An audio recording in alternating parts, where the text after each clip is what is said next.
Who do you live with, supposing you're kindly let to live, which I haven't made my mind up about? My sister, sir, Mrs. Joe Gargery, wife of Joe Gargery, the blacksmith, sir. Blacksmith, eh? Said he, and looked down at his leg.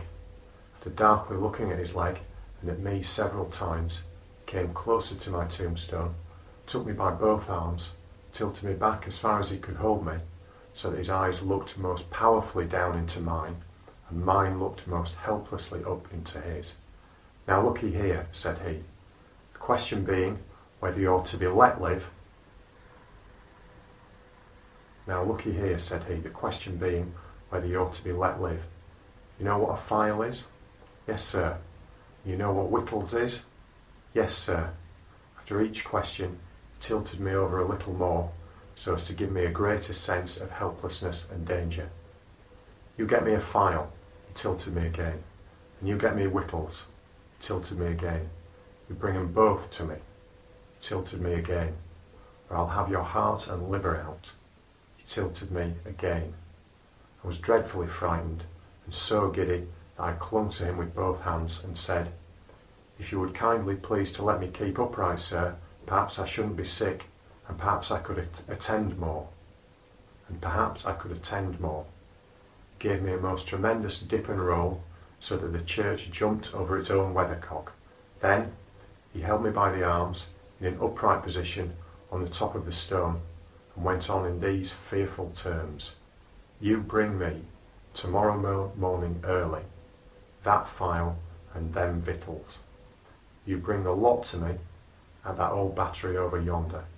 You do it, and you never dare say a word or dare make a sign concerning your having seen such a person as me, or any person somever, and you shall be let live. You fail, or you go from my words in any particular, no matter how small it is, and your heart and your liver shall be tore out, roasted, and ate. Now, I ain't alone, as you may think I am. There's a young man hid with me, in comparison with which young man I am an angel. That young man hears the words I speak.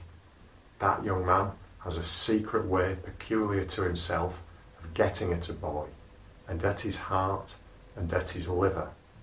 It is in vain for a boy to attempt to hide himself from that young man. A boy may lock his door, may be warm in bed, may tuck himself up, may draw the clothes over his head, may think himself comfortable and safe, but that young man will softly creep his way to him and tear him open.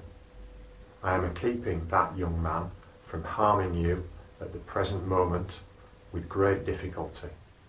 I find it very hard to hold that young man off your inside. Now, what do you say? I said that I would get him the file, and I would get him what broken bits of food I could, and I would come to him at the battery early in the morning. Say, Lord strike you dead if you don't, said the man. I said so, and he took me down. Now, he pursued, you remember what you've undertook, and you remember that young man, and you get home. Good night, sir, I faltered.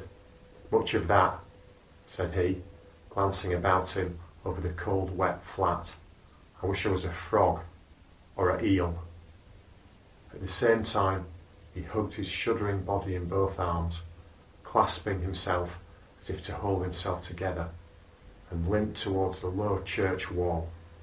As I saw him go, picking his way among the nettles and among the brambles that bound the green mounds, he looked in my young eyes as if he were eluding the hands of the dead people, stretching up cautiously out of their graves to get a twist upon his ankle and pull him in. When he came to the low church wall, he got over it like a man whose legs were numbed and stiff, and then turned round to look for me. When I saw him turning, I set my face towards home and made best use of my legs. But presently I looked over my shoulder and saw him going on again towards the river, still hugging himself in both arms and picking his way with sore feet among the great stones dropped into the marshes here and there as stepping places when the rains were heavy or the tide was in. The marshes were just a long, black, horizontal line then, as I stopped to look after him, and the river was just another horizontal line, not nearly so broad, nor yet so black, and the sky was just a row of long, angry, red lines and dense black lines intermixed.